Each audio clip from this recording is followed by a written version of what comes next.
wholeness comes from the inside out. When we're living congruently with our values, there's happiness because there is that sense of wholeness. Wholeness is when the way of your being matches the truth of your being.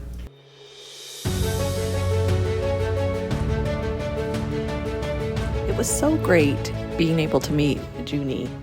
We met on an online platform, so we took a few minutes to get to know each other before we officially started the podcast.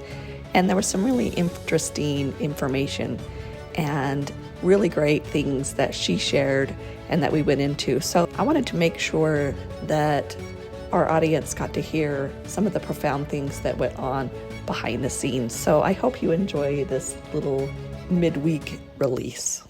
Funny, I was just listening to one of your episodes on the Enneagram. Oh yeah. And I just found out I'm like an Enneagram 3. And I was like, everything you were saying, I was like, oh my gosh. Oh my gosh. I feel so seen right now. And your message, you were just talking about how important it is to just sort of slow down and like not have an agenda, which is the mode I'm trying to go in right now. And right. It was really poignant and like timely. Oh, good. Oh, good. I'm just going to look this up. Keep talking. I'm so glad. So is that the first you've heard of the Enneagram? No, I've heard of Enneagram for a long time. It was like one of the only personality tests I think I hadn't taken. Right. Like I've done Myers-Briggs and all that kind of stuff. And so I finally took the Enneagram a couple of weeks ago, and I've looked into it a little bit, but I really liked the stuff that you were talking about. Was definitely the most that I've said, oh yeah, that is definitely me. I need to chill out. Awesome. Well, I'll send you a packet.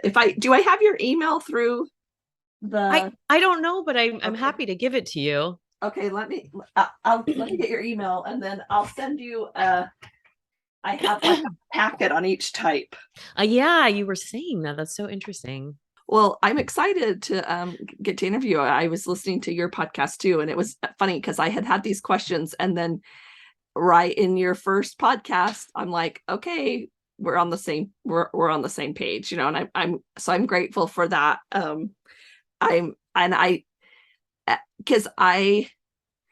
So the Wholeness Network, just some background. So the Wholeness Network definitely is we have our library. We call it the Wholeness Network Library. And the idea is for people to we have a library of over 200 videos, and we're hoping to expand that. And we want different experts to come and share their experience. But the idea is like, when you want to move into a wellness practice or to understand more about these things, it's kind of like, where do you go? And also, like, a doctor will say, well, you need to reduce your stress, maybe get into some mindfulness. And then what does that mean? You know what I mean? And so yeah, it's one thing to learn about it, and people can, there's so much information to incorporate that in your life. But our idea was kind of like, for me and my business partner, like really creating that daily routine, really to have it be part of your lifestyle.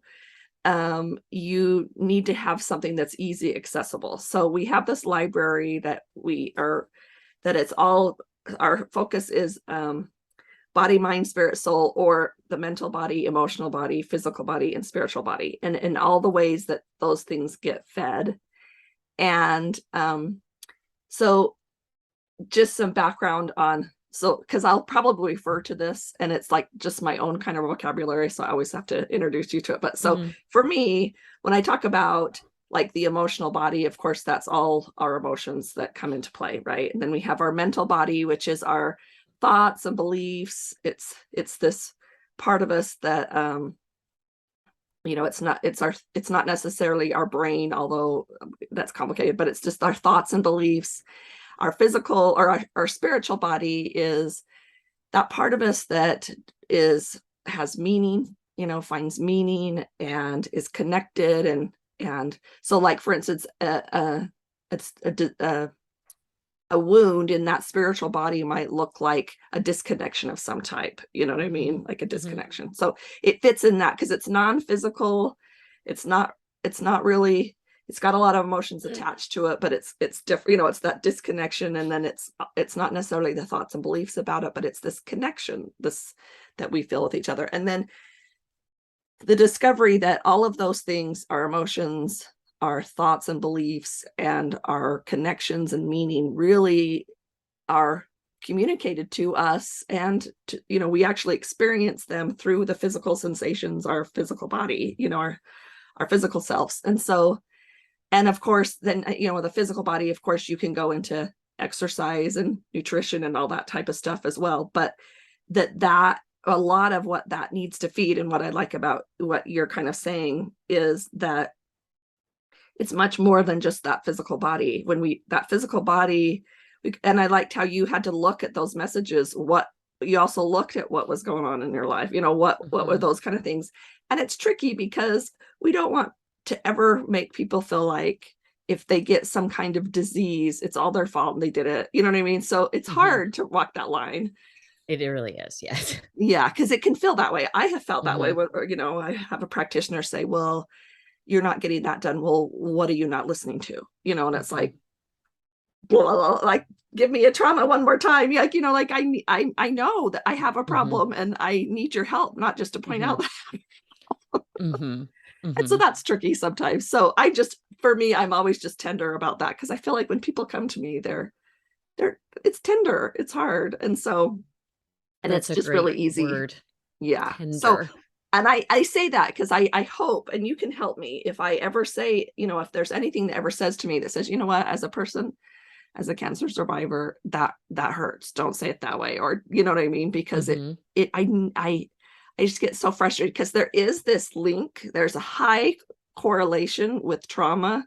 Like you talked about it, within 2 years after an emotional trauma in relationships, women have a higher correlation to the cancer of the feminine organs than the gene does. Like it's a huge correlation. And so we talk about it, but I never want it to come across like you created, you know what I mean? Like it's your fault or anything like that. Do you know what I mean? So I really hope that you'll help me talk about that in a kind and best way, you know, that's respectful of that. No, that's great that you bring that perspective, because I can be the way that my brain works, like it helps me feel like I'm more in control if I feel like there's a reason. It doesn't come back on a like, this is your fault, you should be shamed so much. But it does for a lot of people. A lot of people can really feel that tenderness. And I've kind of learned that a little bit the hard way on social media, even with just like using, when I talk about breast cancer, I use the word, you know, here are some ways you can prevent, as opposed to saying risk reduction.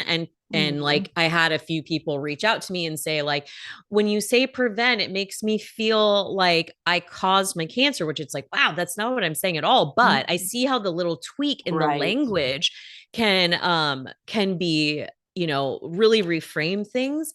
But I think also, we need to pay more attention to how we process our emotions. Like that's so key, because they're like that, what you were just saying. I mean, almost every woman in my practice that's come to me for breast cancer stuff, I've asked them just kind of informally, do you have sort of a pretty intensive emotional trauma within the last 2 to 5 years? And they have all said yes. And I think that's really interesting. And there was a study, I wouldn't be able to quote it like exactly, but there was a study done on it. And so there does seem to be this correlation, and you having the background that you have and your perspective, obviously, you know, you believe there's a mind body connection. And I mean, just like trauma creates stress, which creates inflammation, which creates an avenue for, things to kind of go a little bit haywire. So I feel like as a society, we really need to look at how we're processing our emotions, and my gosh, just making time to like take care of ourselves Mhm. and be more loving, because we're so incredibly hard on ourselves. Like Yeah. that is, I'm kind of dealing with that right now of just like, that's like why I was saying with your podcast on the Enneagram 3, like just, normal people would be able to say, hey, I'm doing great. Or some people would be, whereas Mhm. I'm just like, I'm not as far along as fast enough. And, and I think people are more prone to that than they are to be like patting themselves on their back, Right. whether they're a 3 or not, Right. Well, but and yeah. if we talk about dis-ease, Hmm. then the opposite is ease. And I think Hmm. there's this piece of us that's like, well, it's not supposed to be easy. Yeah. And like I can agree to that to a certain extent, but maybe that's something we need to consider. You know what I mean? Yeah. As far as what that means, let's define ease, because we're very well equipped with dis-ease. You know what I mean? Yes. Dis-ease. Yeah. And why not? Why Right. can't it be easy? Because I Right. think it goes back to the whole concept with, one of the foundations of meditation, like the survival mechanism is constantly trying to find this worst case scenario for us. Mhm. And we're ridiculous about it. But if we were just, a little bit easier on ourselves and, Mhm. recognize we don't have to be perfect in all things, Mhm. I think it would be a lot easier for us to take better care of ourselves. Yeah. I really like the way you even put it into ease with ourselves. Yes. 100%. And that's what, when we're gaining knowledge like this about wellness, that's the hopeful goal, is to find a way to make things easier on us, mentally, Yeah. emotionally, physically, spiritually, like, and so I appreciate that. And I've enjoyed listening to your podcast episodes, the other episodes. I think just I feel like people, this wholeness, Mhm.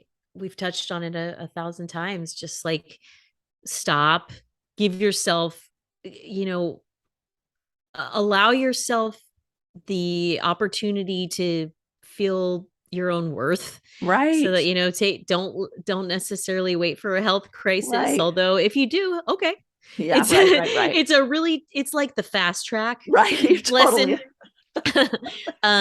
But you are worthy of taking Mhm. care of yourself, and Mhm. that's what I love to work with clients on that. And it's great how it all starts to fall into place when you just open yourself to the journey. And oftentimes the lesson is not the one that you set out to learn. Right. Unfortunately, sometimes, but yeah. Yes. Unfortunately, Yeah. yeah, if Unfortunately, exactly. you can give in and just be like, I don't know, I think this is the lesson, but Right. I don't know, the lesson might be something else, and I'll keep an Right. open mind. Feel empowered every day with wholeness videos, meditations, downloads, classes, and more by joining the Wholeness Library at thewholenessnetwork.com.